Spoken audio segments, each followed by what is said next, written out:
þú veist, þannig ef ég myndi saka þig eitthvað, ef þetta nafnlaus ásökun,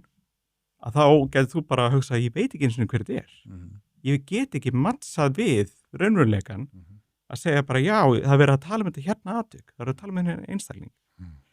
og þú veist, bara, þannig að bara að draga nafnlausa ásakarinn í þetta Jóhann búin að vera formaður í atvinnuprófstofnun 6 ár og innvinklin mikið af starfinu þegar vorum í IR þú veist, hún gat ekki átta sig á hvaða atvik var verið að tala þannig að hvernig þú veist, og náttúrulega annað er að þarna þeir sendi þetta til dæmis ekki á mig sem formann félagsins þetta ráðgjafandi álit en svo náttúrulega ekki hlutaðeigandi ég ekki hlutaðeigandi aðili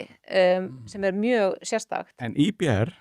Íþróttabandalagið Reykjavíkur, KKÍ og ISI voru all hlutaðeigandi aðili og fengu afritaskýrslunni og þau lágu náttúrulega skýrslunni einhver af þessu 3 aðilum væntanlega ekki samskiptur ráðgjafi gerir ég ráð fyrir hafa leikið síðan skýrslunni í fjölmiðla og það náttúrulega líka það í raun og veru engin niðurstaða í skýrslunni það líka það sem svolítið skrítið sko. Þetta bara svona alltaf blaður það rosa mikið í skýrslunni í viðtekingarhætti og þetta bara svona látið hljóma sem svona þú lest þetta og þetta bara vondur maður þetta bara hljómar bara eins og það sem kallað á ensku hit job já, bara character assassination þetta var það sko já, þannig að það rosalegt þetta bara rosalegt sko og náttúrulega, þú veist, ef þú pælir í því sko, hvern skadar þetta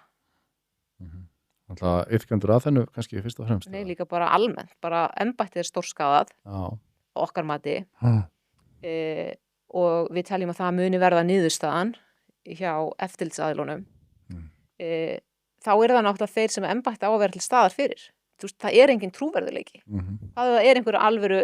slæmur þjálfari og hann fær eitthvað í hendurnar hann segir bara, það ekkert að marketa það bara búið að sína fram á það því við erum bara basically búin að sína fram á það þannig að þessi vinnubrögð eru stórskaðleg einhver að hlusta á þetta að hlusta á gagnrýni ykkar og að hlusta á þú sagðir að koma inn í ráðuneyti einhver að fara að skoða þessa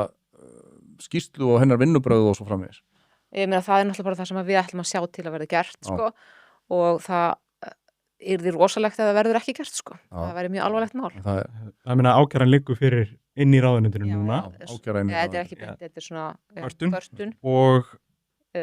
þú veist, og það tekur náttúrulega bara alltaf miklu lengri tíma heldur en. Það líka mjög sérstakt, það engin sko það engin verkferlar, hvernig þau eiga að vinna, skilurðu. Svona skýrslur, þetta allt bara ykkur laus lofti. Þau eiga til dæmis sem mjög að stendur í lögum og þau að vera halda sér svona up to date með vísindi